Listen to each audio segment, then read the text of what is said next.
Right మిగతా updates కూడా చూద్దాం. తిరుమల అటవీ ప్రాంతం పాప వినాశం మార్గంలో ఏనుగులు హల్చల్ చేశాయి. ఇక పార్వేటి మండపం ప్రాంతంలో బీభత్సం సృష్టించే ఏనుగులు శేషాచలం అటవీ ప్రాంతంలో శ్రీగంధవనం వద్ద టీటీడీ ఏర్పాటు చేసిన భారీ కంచెలను ధ్వంసం చేశాయి.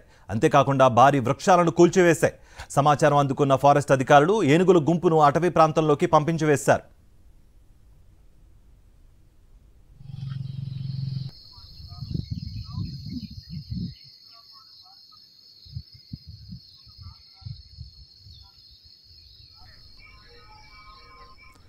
ఇదే అంశానికి సంబంధించి మరింత సమాచారం మా ప్రతినిధి ప్రసాద్ అందిస్తారు. ప్రసాద్, ప్రస్తుతం ఏనుగుల గుంపు ఎక్కడుంది, మరి మీ దగ్గర ఉన్న అప్డేట్స్ ఏంటి?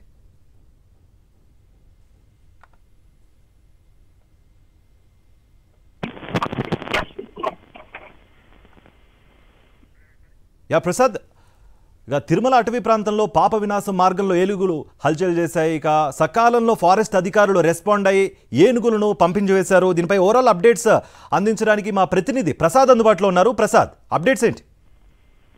కార్తీక్, తిరుమలలో ఈ రోజు వేకువజామున ఏనుగుల మంద పాప వినాశం వెళ్లే మార్గంలో పార్వేట మండపం దగ్గర హల్చల్ చేశాయి.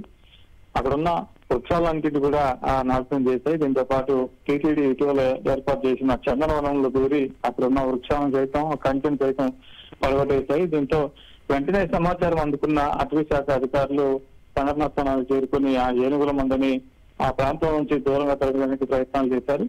వేకువజామున దాదాపు 5 గంటల ప్రాంతంలో అటవీ శాఖ అధికారులు ఈ ఏనుగుల మందని ఆ సుదూర ప్రాంతాలకి తరమడానికి పెద్ద ఎత్తున శబ్దాలు చేసి వాటిని అక్కడి నుంచి కూడా దూరంగా తరిమివేశారు. దాదాపు ఈ మందులో 7 ఏనుగులు ఉన్నట్టుగా అటవీ శాఖ అధికారులు తెలుస్తున్న పరిస్థితి ఉంది. మామూలుగా అయితే వేసవి ప్రారంభంలో నీటి కోసం ఎక్కడైతే ఉంటుందో ఆ ప్రాంతాలకి ఏనుగులు వలస రావడం ఆనవాయితీగా వస్తుంది. అదేవిధంగా ఈసారి మరి కాస్త ముందుగానే ఈ ఏనుగులు ఇటు పార్వేటి మండపం పక్కన రావడంతో ఆ ప్రాంతంలో వాటర్ ఎక్కువగా ఉండటం, దానికోసం అక్కడే ఉండటం, చుట్టుపక్కల ప్రాంతాల్లో ఇటీవల టీటీడీ ఏర్పాటు చేసిన చందవంకన కావచ్చు, ఎదురుపెట్లు అంటే ఏనుగు బాగా ఇష్టం. ఈ ఎదురుపెట్లు కూడా ఆ ప్రాంతాల్లో ఎక్కువగా ఉండటంతో ఆ ప్రాంతంలో ఉన్న ఎదురుపెట్లంతా కూడా పూర్తిగా నాశనం చేసి ధ్వంసం చేసిన పరిస్థితి ఉంది. వెంటనే ఆ ప్రాంతానికి చేరుకున్న అటవీ శాఖ అధికారులు వాటి ఏనుగుల మందని అక్కడి నుంచి సుదూర అటవీ ప్రాంతం లోపలికి కూడా తరిమివేయడం జరిగింది. ప్రస్తుతానికైతే ఈ ఏనుగుల బయట తప్పినట్టే ఉంది. మరి చూడాలి, ఈ వేసవికాలం అయిపోయే వరకు ఏనుగులు అటువైపు వస్తూనే ఉంటాయి.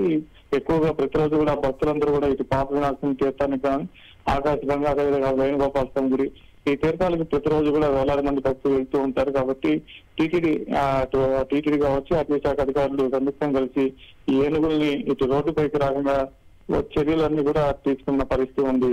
Karthik. Right Prasad, thank you for the update.